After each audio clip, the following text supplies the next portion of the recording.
I woke up with my cheek pressed into a couch cushion that smelled like beer, cheap cologne, and someone else's laundry detergent.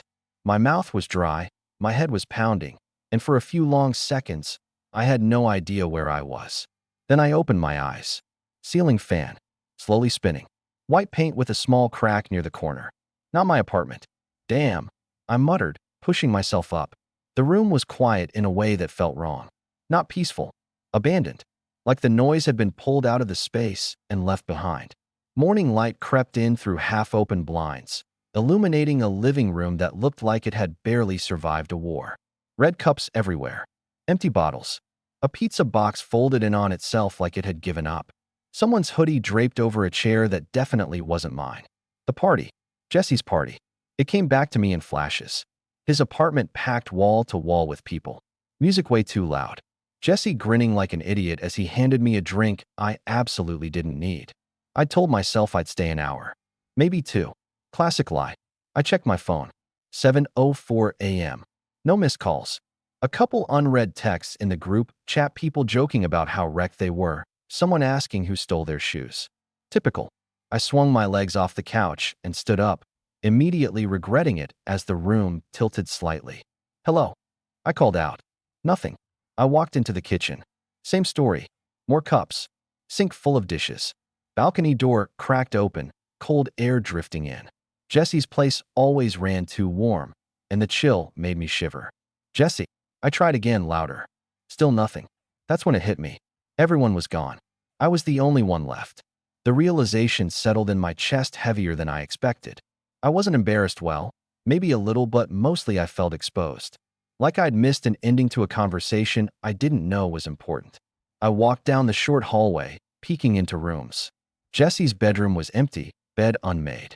Bathroom empty. Guest room empty. Just me. I went back to the couch, rubbing my face, trying to replay the end of the night. I remembered sitting right here. The music quieter. Most people gone. Jesse disappearing into his room with some guy whose name I never caught. And I remembered someone sitting next to me. Not Jesse. A guy. Broad shoulders. Dark hair. Warm presence. He'd laughed when I said something stupid, leaned in close so I could hear him over the music. At some point, my head had tipped sideways. Onto his shoulder. That part one was sure about. What I wasn't sure about was how long he stayed. My eyes drifted to the coffee table. There was a glass of water sitting there. Full. Condensation still clinging to the sides. And folded neatly over the arm of the couch was a blanket. Thicker than the throw Jesse usually kept out. Carefully placed. Intentionally placed. My stomach flipped.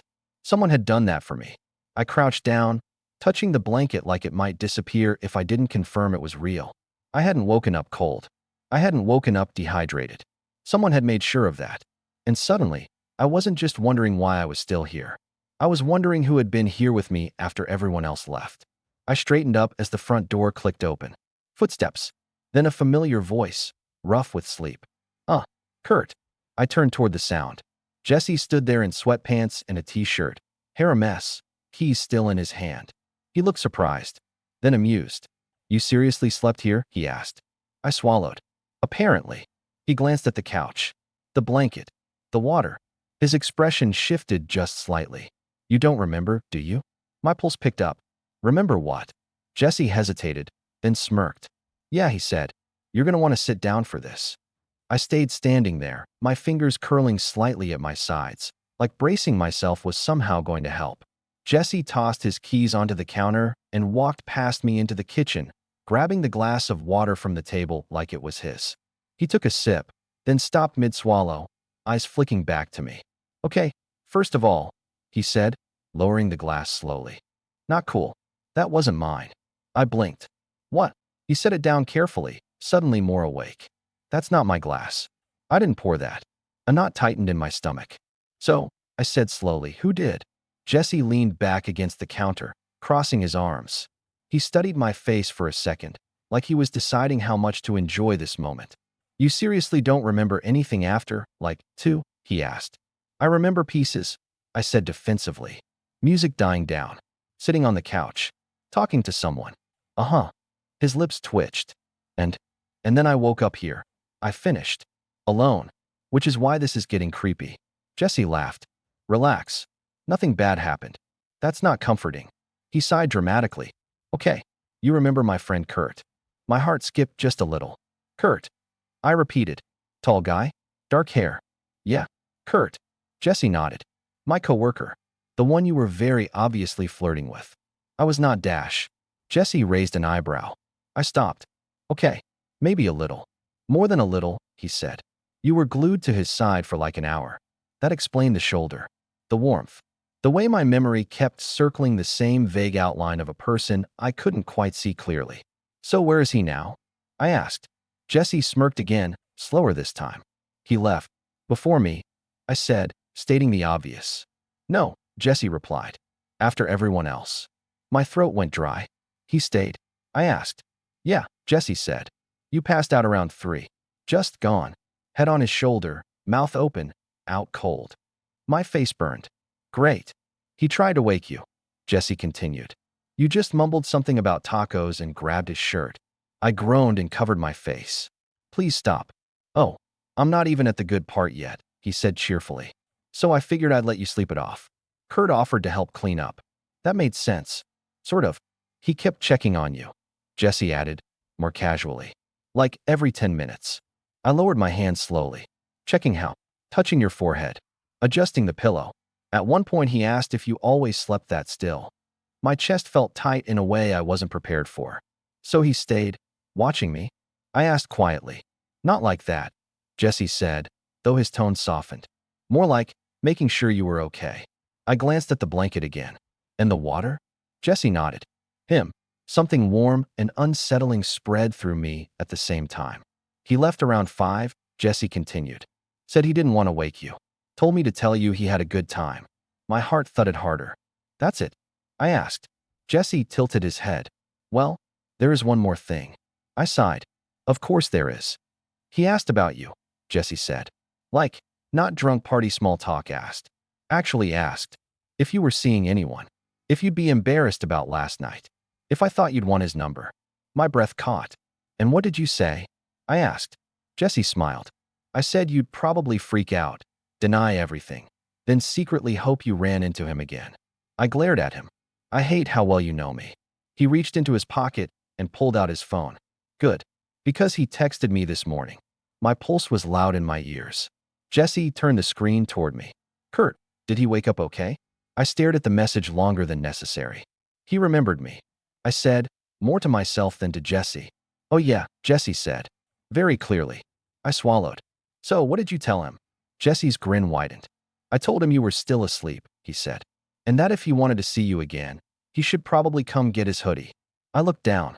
The hoodie on the chair. Not mine. My heart flipped hard this time. You're kidding, I said.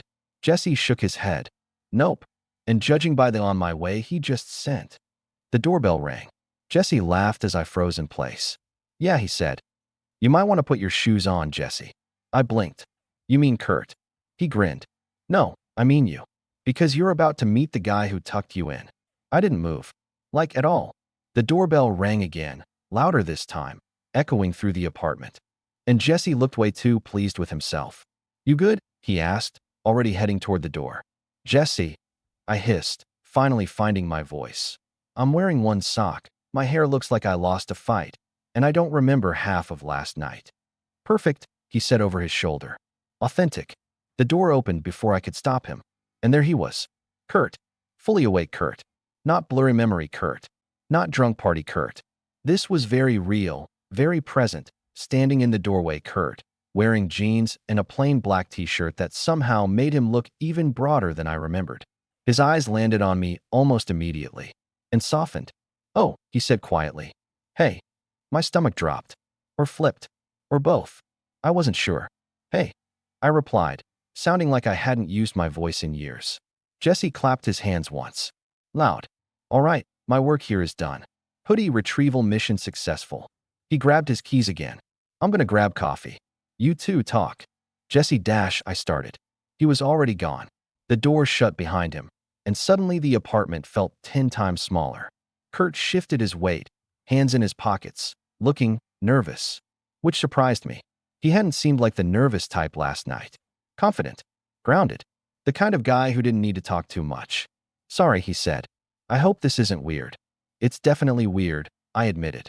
But not bad weird. A small smile tugged at his mouth. Good. There was an awkward pause. We both glanced at the couch at the same time. You slept hard, he said, nodding toward it. So I've been told, I replied. Apparently, I also talked about tacos. He laughed. A real laugh. Low, warm. The kind that immediately put you at ease. Yeah, he said. You were very passionate about them. I rubbed the back of my neck. I'm sorry if I dash. You didn't do anything wrong, he cut in gently. You just trusted me.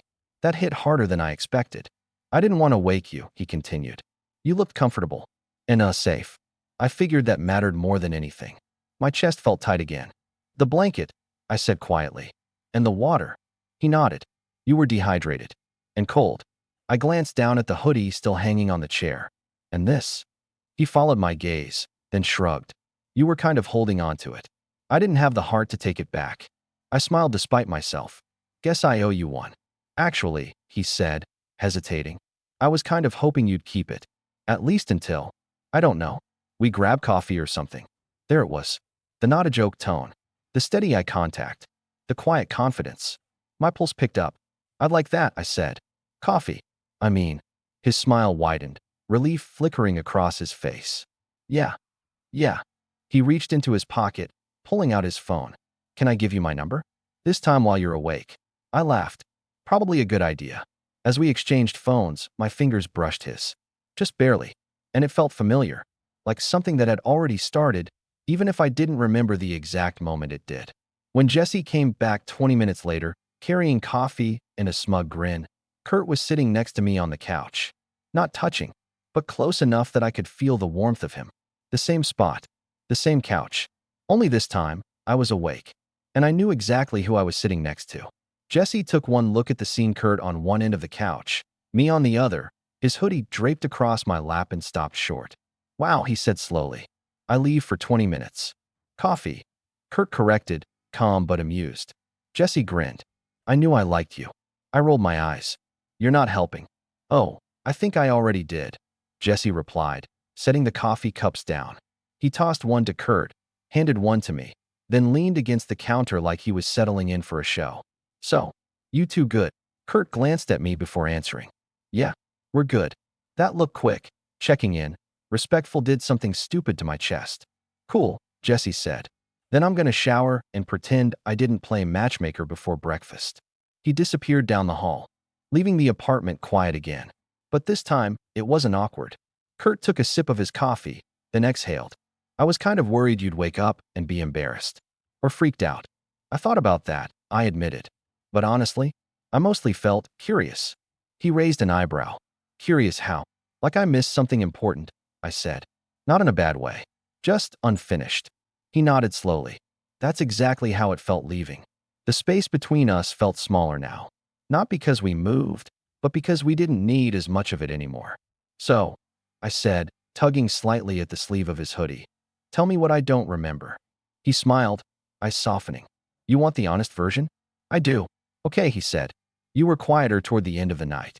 Everyone else was loud, drunk, trying to keep it going. You were just there, watching, thinking. That sounds like me. You asked me what I wanted next, he continued. Not tonight. Just in general. I frowned. I asked you that. Yeah, he said. And then you said you were tired of pretending you weren't lonely just because you were used to being alone. My throat tightened. That's when you leaned on me, he added. Like you trusted I'd catch you. I swallowed. Did I say anything else? He hesitated, then smiled. You said, if I fall asleep, don't let me wake up feeling stupid. I stared at him. And I asked quietly. You said, Kurt replied. I think you're safe. Something settled into place inside me. Something warm. Something steady. I meant it, I said. I know, he replied. Jesse reappeared, towel around his neck. All right, lovebirds, I'm heading out. Kurt, don't forget your hoodie. Kurt glanced down at me. You sure, he asked. I can grab it later. I shook my head, smiling. You'll need an excuse. He laughed, then stood. Text me later? I will. At the door, he paused. Hey, Jesse. Yeah. Thanks for not waking him. Jesse smirked. Thanks for staying. The door closed behind Kurt, and the apartment felt different again. Quieter. Softer. I sank back into the couch, hoodie still warm, phone buzzing in my hand. A new message. Kurt, did you make it through the morning okay? I smiled. Me, yeah? Still thinking about what I missed. Three dots appeared almost instantly. Kurt, good. Because I was hoping we could make some new memories while you're awake this time. I leaned back, heart full, and realized something. Being the last one left after the party wasn't an accident. It was the beginning. The rest of the day felt off. Not bad off. Just different. Like my body was physically present, going through the motion shower, change clothes, head home, but my mind was still on that couch. On the weight of Kurt beside me. On the way his voice had softened when he talked about me like I wasn't just some drunk guy who crashed a party. Back at my apartment, I tossed his hoodie over the back of a chair and immediately regretted it. It didn't belong there. It belonged somewhere closer. I picked it back up, breathing in without meaning to. Soap. Coffee. Something distinctly him. I shook my head at myself and checked my phone. No new messages. Of course not. It had barely been an hour. Still, I felt stupidly aware of every passing minute, like I was waiting for permission to move forward. I tried distracting myself: laundry, emails, scrolling aimlessly, but nothing stuck. My thoughts kept drifting back to the little things Jesse had mentioned. Kurt checking on me, making sure I was warm, leaving quietly so I wouldn't wake up embarrassed. By early afternoon, I gave up pretending I wasn't going to text him. So, coffee turned into a pretty big moment today. The three dots appeared almost instantly. Kurt, I was hoping you'd text. My chest tightened. I didn't scare you off, did I? A pause. Longer this time. Kurt, honestly, I was more worried I'd scared you. I smiled at my phone. You didn't. You kind of did the opposite. Another pause. Then, Kurt, good. Because I keep thinking about you. That did it. Whatever invisible wall I'd been leaning against finally cracked. We ended up talking for hours. About stupid things at first: work, Jesse, hangovers, bad party music, but it shifted without either of us forcing it. Loneliness came up. Timing. The way it feels to want something real, but not know how to reach for it without looking desperate. At one point, he typed, Kurt, can I be honest? I didn't hesitate. Please. Kurt, last night, when you fell asleep on me, I didn't want it to end like that. But I also didn't want to take advantage of how vulnerable you were. I swallowed hard. Thank you for that. Kurt, I just kept thinking if he wakes up, I want him to feel safe. Not confused. I stared at the screen, realizing something quietly huge. No one had ever prioritized my comfort like that before. Not without expecting something in return. I felt safe. A few seconds passed. Kurt, I'm really glad. We made plans without calling them plans.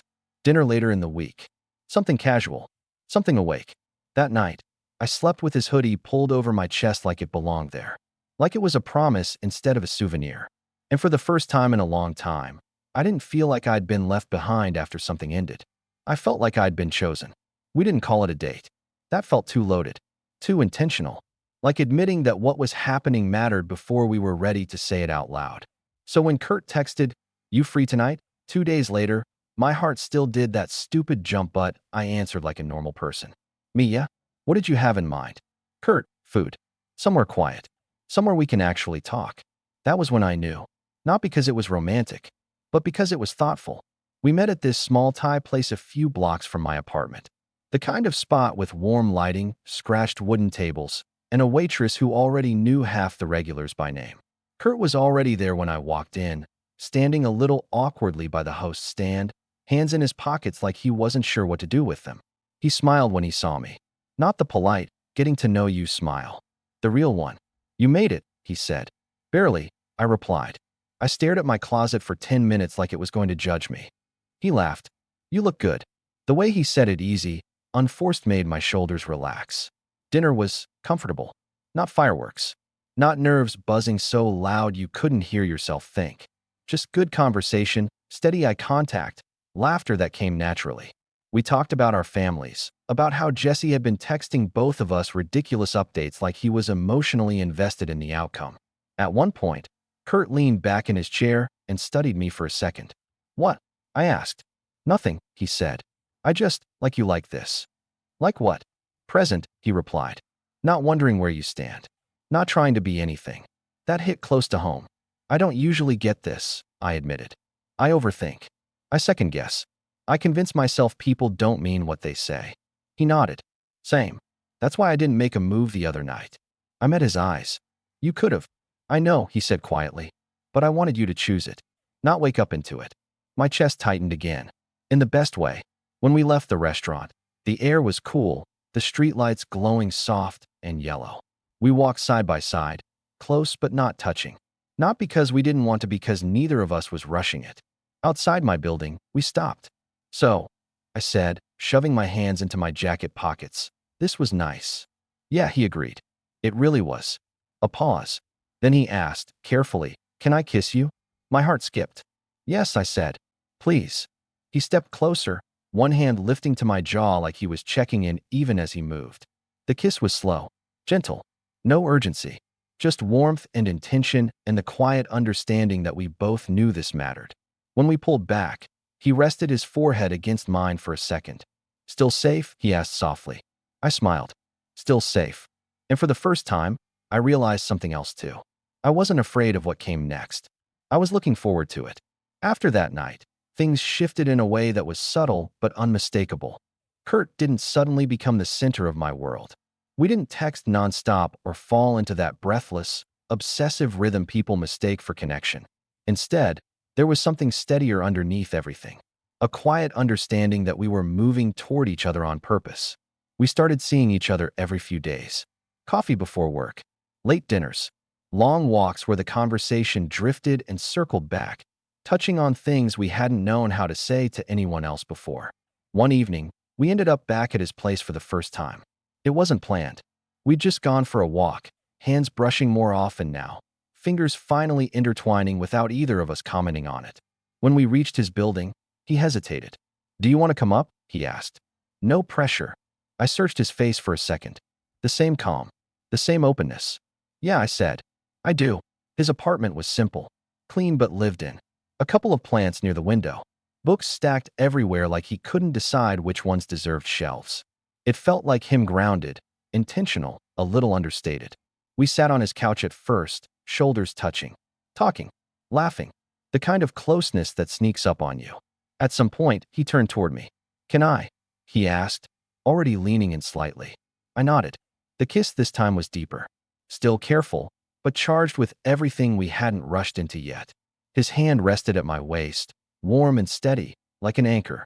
When he pulled back, his thumb brushed my cheek, almost absent-minded. You okay? He asked. I smiled. More than okay. Later, much later, we lay side by side, the room quiet except for our breathing. His arm was around me, not tight, just present. I stared at the ceiling, realizing something with a kind of calm clarity. This wasn't just attraction. It wasn't just timing. It was being seen. I stayed that night, Kurt said suddenly, voice low, because I didn't want you to wake up alone. I turned my head to look at him. I think, he continued, some part of me knew that moment mattered, even if I didn't know how yet. I swallowed. It did. He smiled faintly. Good. When I eventually went home, his hoodie still on my shoulders, I realized how far we'd come from that first morning. From confusion and silence, and the strange vulnerability of being the last one left. That night had felt like an ending, but it wasn't. It was the quiet beginning of something honest. Something chosen. Something that didn't need a party or alcohol or luck to exist. Just two people who stayed. And for the first time, I wasn't afraid of being the last one left. Because I wasn't alone anymore. A few weeks later, Jesse threw another party. Smaller this time. Fewer people. Less chaos. The kind of gathering that didn't need to get loud to feel alive. I almost didn't go. Not because I was avoiding anything, just because for once, I didn't feel like I needed to be there. That alone felt like a quiet victory. But Kurt squeezed my hand and said, let's stop by. We don't have to stay long. So we did. Same apartment. Same living room. Same couch. Different energy. People noticed, of course. The way Kurt's hand rested at my lower back. The way I leaned into him without thinking. Jesse clocked it immediately and just shook his head, smiling like he'd won a bet no one else knew about. At some point, the music got louder, drinks refilled, conversations blurred together. Kurt leaned down and spoke near my ear. You okay? I nodded. Yeah, just thinking. About. I glanced at the couch. The exact spot where I'd woken up weeks earlier, confused and alone. About how different this feels, I said. He followed my gaze, understanding flickering across his face. You want to sit? We did. Side by side. Awake. Present. The room buzzed around us, but it felt distant, like background noise to something more important. Kurt laced his fingers with mine, thumb brushing slowly over my knuckles. You know, he said quietly, I almost didn't come to that first party. I looked at him. Really? Yeah, he said. I'd had a rough week. Almost stayed home. My chest tightened at the thought. I'm glad you didn't. Me too, he said. Then, after a beat, I'm glad you stayed. I smiled, resting my head against his shoulder on purpose this time. Later, as we left together, stepping out into the cool night air, I felt something settle fully into place. Not excitement, not nerves, certainty. That night weeks ago, I thought I'd been left behind. The last one after the party. The guy who didn't quite make it to the ending everyone else got. But I was wrong. I hadn't been left. I had been waiting. And somehow, without forcing it, without chasing it, I'd ended up exactly where I was supposed to be, walking home beside someone who stayed. Someone who chose me when I wasn't trying to impress or perform or pretend. Just me. Kurt squeezed my hand as we walked. You happy? He asked. I didn't even have to think. Yeah, I said. I really am. And for the first time, being the last one wasn't something I regretted. It was the reason everything began.